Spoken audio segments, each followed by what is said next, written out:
Clare Downham, welcome to Unbroken. Hello, lovely to be here. Thank you It's for having me. oh, my pleasure. It's lovely to see you. So, why don't you tell us a little bit about your background and how you got interested in the three principles? So, I was a primary school head teacher. So, a primary school in the UK is age 3 to 11. I was in primary education for 20 years. And the last five or so, I was a head teacher, two different schools. And I became very stressed, although I didn't know I was stressed at all. I didn't have a clue. I knew there were things wrong with me, but I thought those things were what was wrong with me rather than stress being the underlying cause. So I eventually, well, one day I went into work, fully intending to start my working day. And I took one look at my computer and it was like I was frozen. It was like my body just finally went, no, no more. Let's go. Let's leave. And I literally did walk out of work and I never went back in the end. Didn't Mm, know I wasn't going to go back. Thought I was going to have a nap, have a little rest for a couple of weeks and then go back, but that's not what happened. Um, I was initially diagnosed with depression because I was burnt out, and it looks very similar because all your motivation's gone, you can't get out of bed, you can't really do anything. But all the way through when they were saying it was depression, I kept thinking, I don't feel depressed. I've not really got a low mood. I've just got no energy. It was like it had been syringed out of me. hmm Um, so I, so it was a messy year. I didn't work for a year. I was off sick for a year, and through a vast part of that, it was all depression, depression. It's depression. So obviously, I was taking tablets. I was trying all sorts of things to cure myself of depression, and it was only really much later on in that journey that I realized that I'd burnt out and realized actually how stressed I'd been and how my body, as I learned about stress, how my body had been screaming the warning signs at me, but I had just ignored them or not known they were there. I hadn't deliberately ignored them. I just didn't know they were there. I didn't know that's what they were telling me.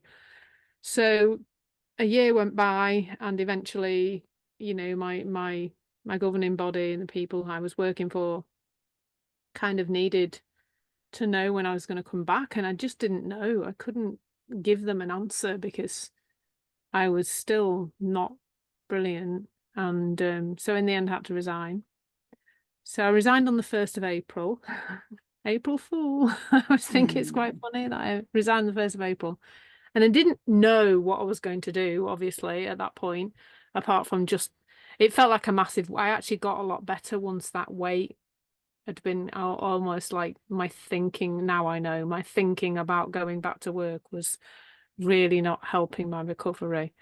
So I didn't know what I was going to do, but then I got a random email 10 days afterwards inviting me to train to be a hypnotherapist. So this is in 2015, 2016, I resigned. And so I thought, well, I'm interested in that kind of thing. I had had a bit of hypnotherapy and it helped a bit. And I thought, you know what, I'm going to go and I'm going to go and do hypnotherapy. So that's what I did. Not really with the intention of starting a business, just well, it's something to do, something to learn, something new. I was always interested in learning new things. And it was only like partway through the course, well, near the end of the course, when they started to talk about clients, they started to talk about business, started to talk about marketing, Facebook, all these things I didn't know anything about in terms of business. And yeah, it seemed I was starting a business completely by accident. Like that was my first accidental business. I often mm. say that was the first accidental business.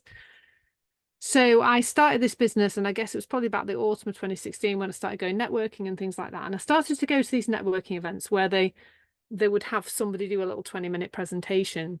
And a lot of them were kind of self-developmenty, and there was a lot of messaging around you have to have all these big goals, and you've got to have a plan, you've got to have like a 12-week year plan, you've got to have like a 3-year massive or a 5-year plan, and you've got to stick to these plans. You should be scheduling your day. And there was all this stuff about time management, about managing tasks, about and I guess what I kind of picked up from that wrongly, or maybe the business world seems to think this is right, was that motivation wise, I was supposed to be like this, like a straight line, like never never fluctuating, never changing, just be motivated all the time. I was supposed to get up every day, like, and just smash through everything and hustle. And it was all, therefore, if I didn't do that, I was going to be a failure as a business owner. So as a result of that, I get into all these different self-development things. So I'm reading books, I'm listening to podcasts, I'm going on endless courses, and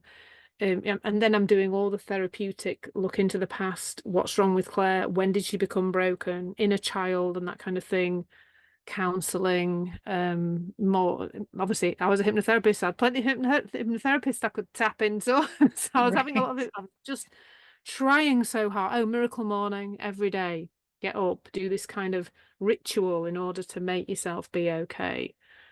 And that went on for about 3.5 years. Now, when I say that to a lot of people, they go, oh, God, I was at it for 20 years or whatever. So actually, I think 3.5 years, I was very fortunate. It was only 3.5 years I was at that. And then in January 2020, I can only say a miracle happened, really. And again, I don't know, miracles, accidents, luck, whatever you want to call it. So a friend of mine, Peter Slay, had just finished his training with Michael Neal. He'd just done the Super Coach Academy. And he just put a post on Facebook saying, I just need some people to sort of practice on to sort of finish my qualification off. And I was like, oh, you can fix me then, come on, put my hand up, like, come on, let me come. So off I go to this first session. Of course, it's being of 2020, so we can still go see people in person. So I went to his office. He doesn't live far from me. And I, oh, I mean, I just cried through the entire first session. I can't even remember what he said to me. Only I remember him drawing a stick person with like a lot of squiggles above its head. And I've seen Michael Neal and other teachers draw that picture since. I remember that, but I don't remember much else other than I cried and cried and cried. There was so much frustration that I'd done all this stuff. I'd done everything the blinking gurus had told me to do, and I still wasn't motivated all the time. So yeah, so that was the starting point. I had some coaching with him. I then started to really listen. Michael Neal stuff first of all, I guess, because he was my route in. Then lockdown came along, and my in-person hypnotherapy business went poof. There it was gone, literally overnight. But actually, that was really fortuitous in the end because I didn't really want to do hypnotherapy anymore anyway. And that opened up quite a lot of space for me to look in this direction, and trained then with Jules and Rudy Kennard. And my fiance and I were their last cohort of people doing pure three principle stuff. They've moved on to something a bit more multi-dimensional, shall we say, since then. Yeah, and just it's changed everything. So then my business began to be more about that. But yeah, everything, nothing looks the same as Mhm. how it did, particularly other people. They used to be really annoying. They're a lot less annoying now. So that's really good. That my main thing was ranting about other people and their behavior and wanting other people to be different. Um, yeah, that's gone, and yeah, life just looks a lot more easy. So that's how I came across it. And since then, I've just, I guess, done the thing, stayed in the conversation, is what they say, don't they? So Yeah. I have, and I've explored with lots of different teachers, done bits and pieces of all sorts of different things, listened to a lot of podcasts. At the moment, Amy Johnson and Clare Downham seem to be my main people that I'm kind of connecting to. So yeah, I've loved it. It's been amazing, really. And I'm so grateful that, those little accidents happened along the way or bits of luck or bits of miracles, I guess, to get me Yes. to where I am now. And looking back at your experience in the primary school, what what do you see now about why you burned out? Well, first of all, not because of teaching. Mm. Like the first thing when I say I was a primary school head teacher and I burnt out, people just go, "Oh yeah, it's such a hard job." Actually, my working life was the bit that was okay. That I kind of went there for um yeah, I always felt good at work. I never really felt stressed out about work or anything to do with work. Although I had taken on a new headship in the autumn of 2014, and obviously burnt out in the March of 2015. So I think there was a little bit of that might have been the straw that broke the camel's back, that it was a new headship, and there's a lot to see very quickly when you're in your second headship, because your first headship you don't know that much, so you can't really see the problems. Whereas when you go into your second headship and you've left your lovely school that you've just made all nice and pretty and wonderful, you go into this new place and you're like, everything's wrong. So there's a bit more speed to it, and you feel like you kind of, there's a lot coming in. But really, it wasn't really that. I'd split up from my husband in the autumn of 2013, and then just the only thing way I can describe it is now I look at it and I know I was trying to control the world out there in order to make myself feel okay. So I was doing a lot of online dating. That's not a great place to be if you're a control freak, let me tell you. Because they don't behave, Alexandra. They behave appallingly. So Yeah. many of them. So that wasn't good being there. I also was like going out a lot more, I was doing a lot of salsa dancing, I was going out partying with my friend. I had a friend who was also a head teacher who'd also split from her husband. I mean, you can just imagine what those nights were like. They involved a lot of wine, and blurry memories. But there was a lot of that. There was a lot of kind of doing a lot, and kind of trying to find it out there.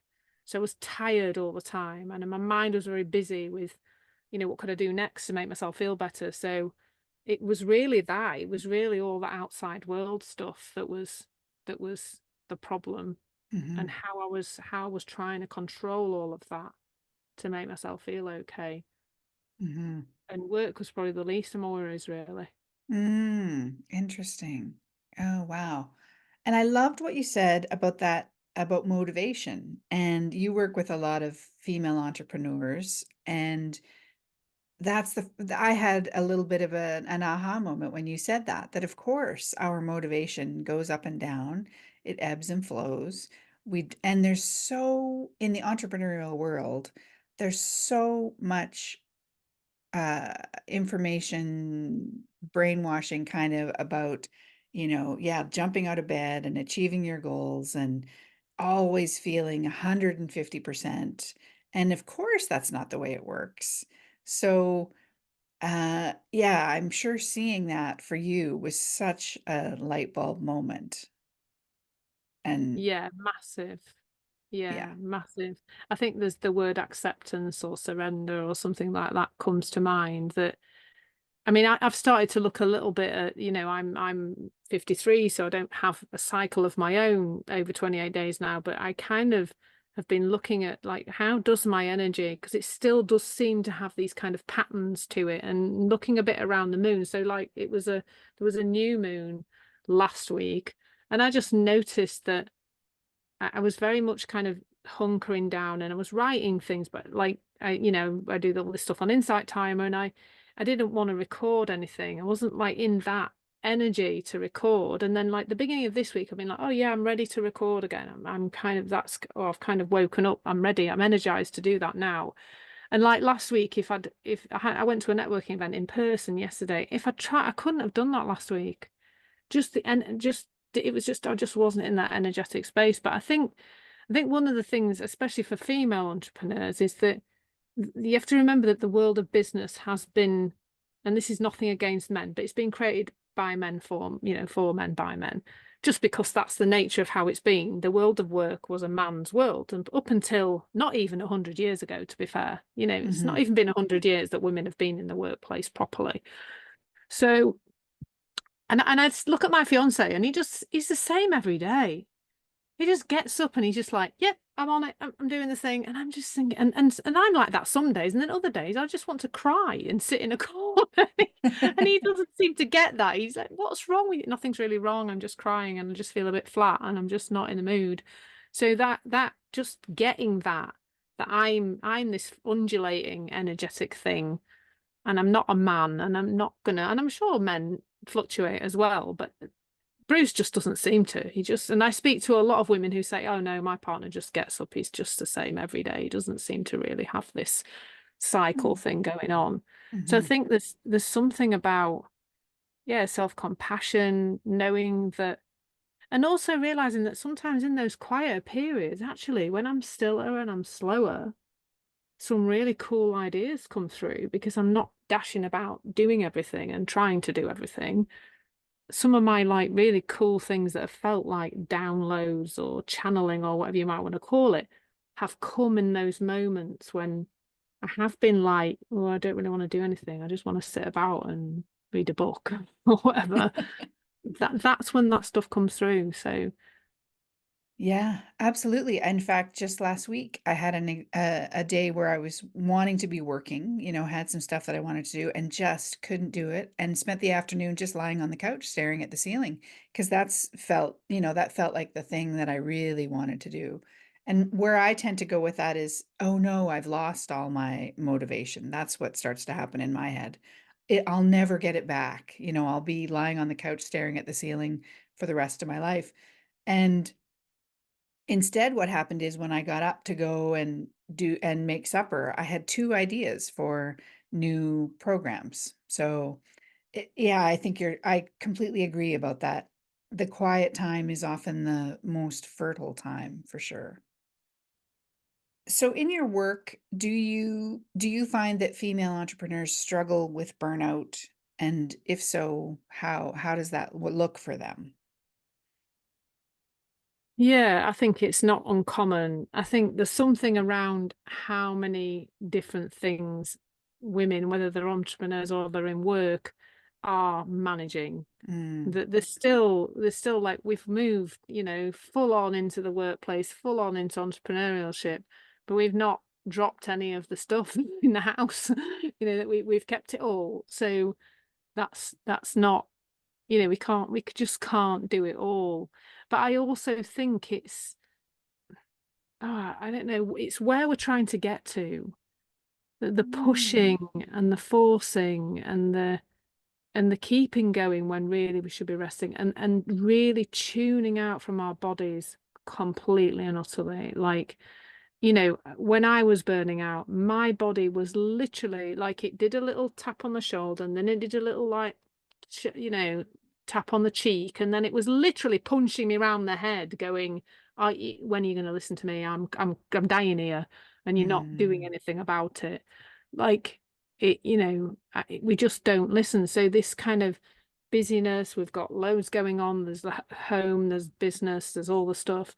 There's also this sense that we're supposed to be energetically on all the time. So we're not resting, we're not taking care of ourselves.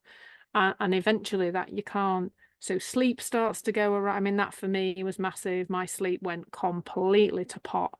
Um, and then we go treat the sleep as if it's the sleep that's the problem. It's not really the sleep that's the problem at all. It's the underlying stress and moving towards burnout. And so eventually it's running on this level of adrenaline that's just not sustainable for the body. Um, but I think, like, one of the things I often talk about is, are we going slowly enough and quietly enough to hear the body saying, do we even hear, when our eyes start to feel tired and we've got a bit of a headache because we've been in front of a screen too long. I don't imagine many people are even listening to that. mhm. I can sit here, I'm in the middle of doing something, and I don't even go to the loo. I'm like, I really need the loo, but I'm just gonna finish this little thing that I'm doing. No, go to the toilet. Like, start there. If you're gonna start, just start there by listening to the very fundamental signal from your body that is go to the toilet. Even that we're not doing. We're not listening, but we have to be able to go slow enough to do that, and we have to be willing to for things to change. And I'm Mhm. not sure with the drive for money and things, and just this concept of success, which is made up anyway. Whether we feel like we can afford to stop or Mhm. slow down. That feels like it's too much of a sacrifice, I think, really. So people keep going until it's too late. Right, and especially when we feel like the only thing that's going to get us to where we want to go is that drive forward. We don't understand the value in resting and taking care of ourselves. Mm. So I just see so clearly as you're speaking the connection between, of course, people have a hard time relaxing because that looks antithetical to what they're trying to do, right? So, yeah, so interesting. Yeah. Yeah, and then as you're saying that, I'm just thinking then that L word, the lazy word Mm, comes up, doesn't it? Like yes. I've just been on a call earlier with a group of women, and one of the women said that just on Sunday, I mean, not even on a normal working day, on Sunday, she actually just laid on the sofa and put Netflix on. And it took her a big leap to do that. Like it was a big pushing through some discomfort because it was like, oh, I shouldn't be doing this. And it was a Sun, I should be out doing something, or I should be in the garden, or I should be like just should be busy all the time. Mhm. And but she said she had a headache, and then the headache went away, and she felt so much better and so much energized because she just had rested and just allowed, sometimes you watch something on Netflix, it just kind of washes over you a bit, doesn't it? And Yes. it's just what you need. And she was saying how difficult that was to just lean into that and allow that to just happen instead of fighting it and having the story about what else we should be doing. Yeah. Yeah, amazing. Wow. And one of the other things I wanted to ask you about is you mentioned this on your website about how managing our feelings isn't the answer. Can you talk a little bit about that? Mm. Yeah, I mean, I guess fundamentally, when I was in the thick of all that self-development stuff, that's what I was trying to do, was trying to manage my feelings. I was trying to just all the time be in a different feeling state to the one I was in. And I guess what I see about that now, and it's still like developing, is that that takes quite a lot of energy, and also it's fundamentally impossible to manage your feet like, so you can't do it. So that's the underlying premise, is actually you can't do that. It doesn't really work that way. But when we are very focused on an emotion that we don't want to have, then we're spending a lot of energy thinking about that emotion and trying to fix it and trying to get it. Actually, it just makes it worse. It just um it makes it more unpleasant. And actually, it's like I'm seeing it now as fighting against the present moment. Mm, What is present now? If what is present now is a feeling of anxiety, then if I sit with that, then I'm really in the present moment because I'm with this feeling of anxiety. And what I've noticed when I do this, I feel like it's like watching. Almost, when you pump a balloon up till it's like really, really full, and then instead of knotting it, you let it go and it goes whizzing around the room and it's got all this energy, and then it just goes flip and it just sort of falls to the ground, no energy left. When you watch these emotions and you do that non-judgmentally, that's about how long they last. Like, whiz around, they just move around and then they just disappear. And I think that's because you've fallen into you're in the present moment, then you're just with what is. You've surrendered, you've accepted, whatever word you want to use, and it's just there. And what I see often as well in the female entrepreneurial community is that there's all this work going on to try and feel differently. And it's taking a lot of time. mm, And so nothing's getting done. Like a fraction of the thing. If they do, because the whole idea is they want to get more done. But actually, they're spending so much time and energy on managing feelings that they're getting less done. Whereas actually, what happens when we just sit with the feeling and allow it to be there, it passes anyway. And then what I find comes very quickly after that is just, well, a feeling of lightness, a bit of clarity, often the next step, often like, oh, do you know what? That's what I need to do next. And then almost like this inbuilt motivation or energy to go do that thing just sort of comes with that energy built in. Whereas if we've spent all that energy, even if we did get rid of the feeling by the end of all that manipulation and trying to get rid of it and whatever we might be doing to get rid of the feeling, by the time we've done all of that, ugh, like we're tired then. mm, We've got nothing left to go do the thing that we might have wanted to do. mhm. And the other thing is as well is that in business you're often going to come up against things that feel uncomfortable, like putting yourself out there. Let's just call it that. marketing speak, but putting yourself out there is going to sometimes mean that you're going to butt up against some kind of growing edge of yours. And actually, you could spend hours trying to get rid of this awful feeling so that you can then go do the thing. But actually, the most potent way to get rid of that is to do the thing. Mm. That's the most powerful thing that just allows that whole limitation to fall away. So instead of going round the houses trying to get rid of the feeling, trying to manage the feeling, just do the thing. Like, not from a place of hustle, but from a place of, because those feelings aren't telling you about the thing anyway. The thing doesn't feel those, the thing doesn't feel, the feeling doesn't come from that thing. The feeling's coming from how you're thinking about the thing. And when you do the thing, that thinking kind of falls away, really. So when you see it in that light, it just gets easier to kind of, just know, once you know that that feeling isn't information about the thing you're about to do, you can then do it. And that's got to be like quicker and more efficient than going round and round the houses trying to chase the feeling away before you can do anything. Absolutely. For our audience, I'm in a class with you at the moment about Insight Timer, and there have been a couple of things that I've bumped up against in that exact way, and I noticed myself, I might spend a bit of time backing away from whatever the thing is and thinking about it a lot and worrying about it a bit. And then eventually when I did it, it's never as hard as we think it's going to be. And all the thinking that I had about that just drops away. So now I'm not carrying the weight of all that thinking that I had about whatever the thing is. Mm, Yeah. Yeah. So true. absolutely. Yeah. Hmm. And so we touched a little bit on how women have entered the workforce, but they haven't let go of the things they were already doing, raising children, taking care of the house, and that kind of thing.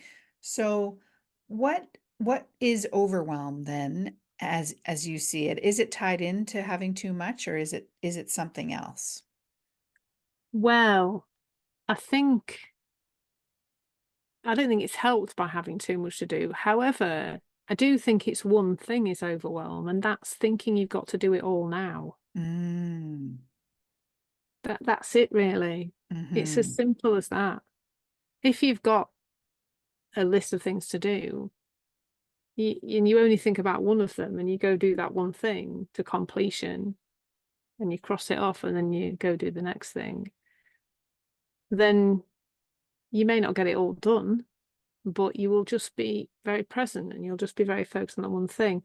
And I think tied into that is the seeing how much thinking we might have about completing the tasks on a list. I mean, there's that thing, isn't it? And I'm sure it's absolutely true for most people. You've got a list of 10 things, you do 8 of them, and you mega focus on the 2 that you didn't do, like, Right. so that there's noticing if we tend to, not be very compassionate to ourselves or beat ourselves up about not doing whatever things we've not done, realizing we're not superhuman. And also tied into that, I guess, is when we're calm and when we're present, I think it's easier to say no. Mm. And sometimes we have to say no, or we have to ask for help. I mean, I was rubbish at asking for help.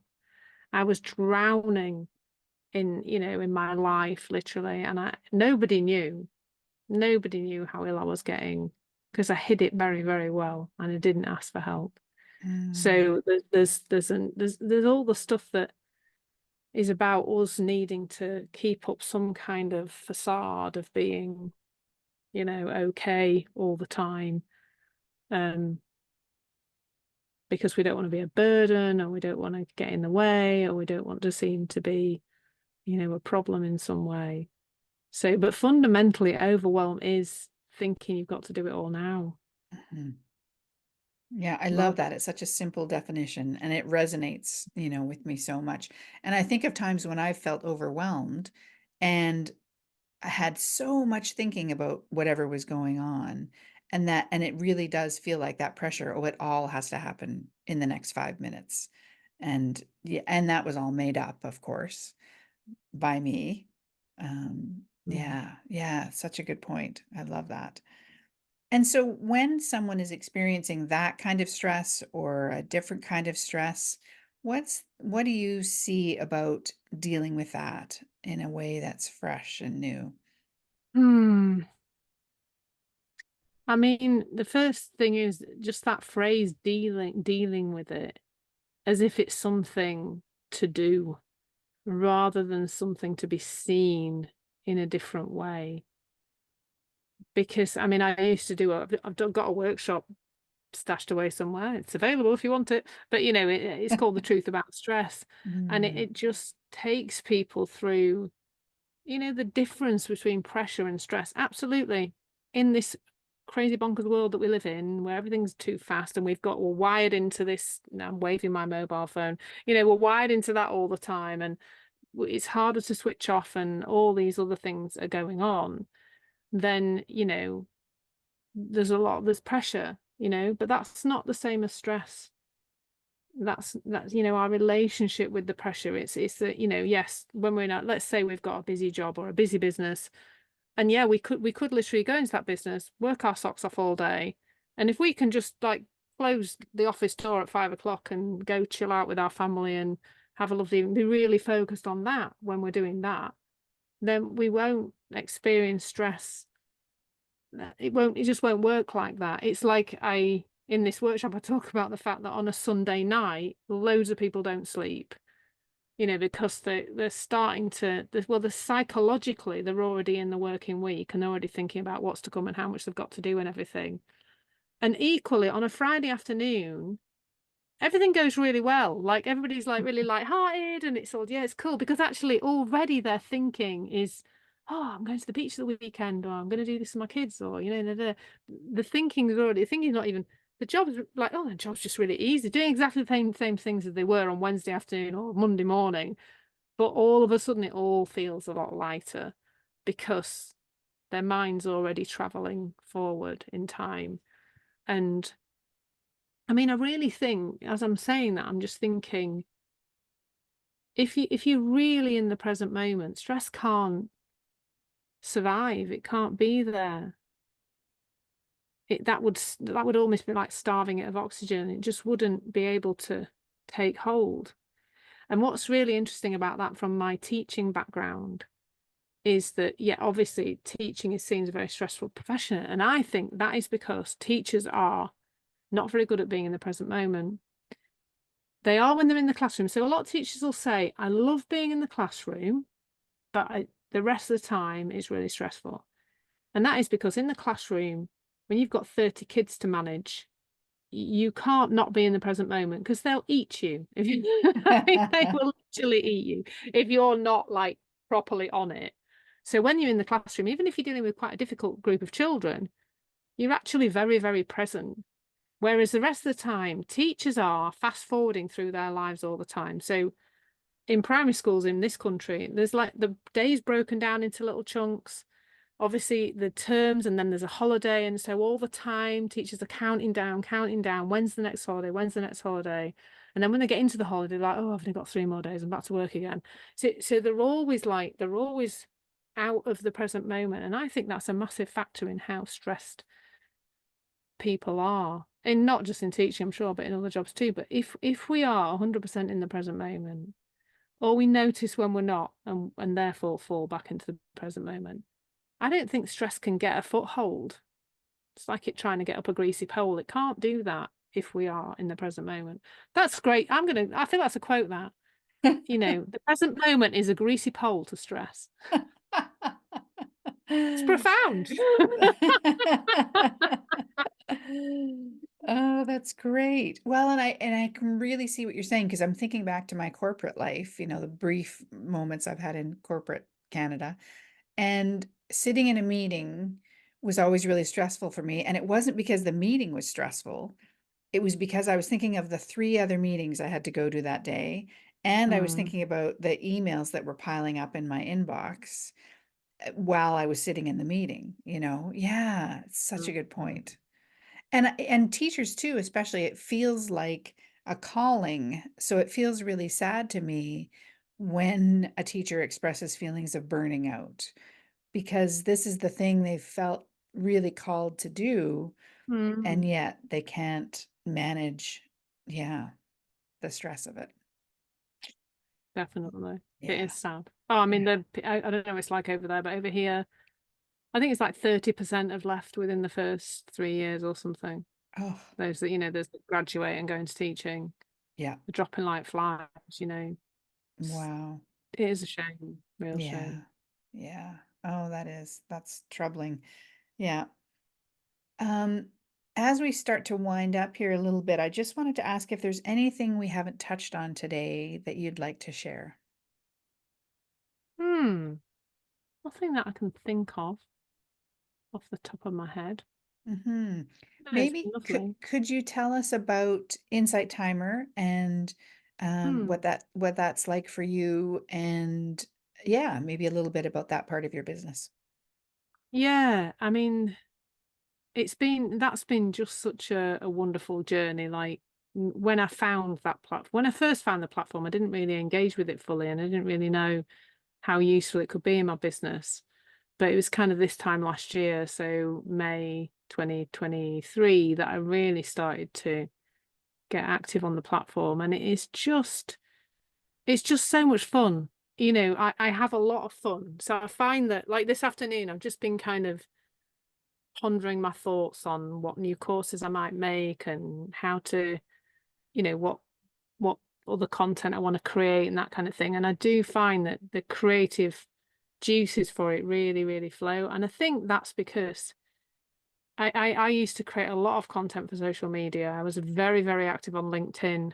Um, I mean, very, very active, ridiculously so, to be fair.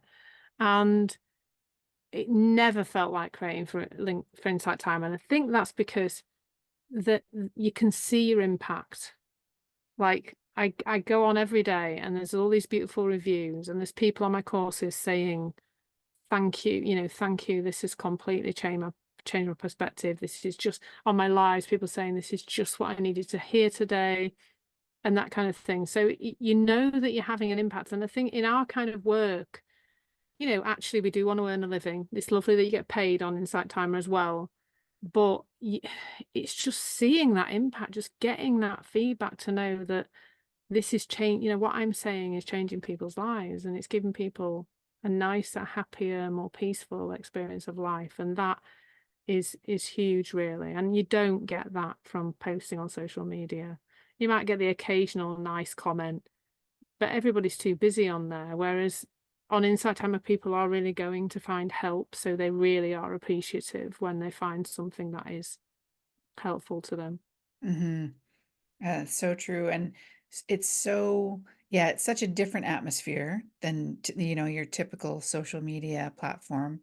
And not that it is social media, but, um, and like you say, yeah, just the fact that for someone like you or myself who feels called to teach and share and try to help people, it's such a better fit than just shouting into the void on Instagram or whatever it is. Yeah. Yeah, Yeah.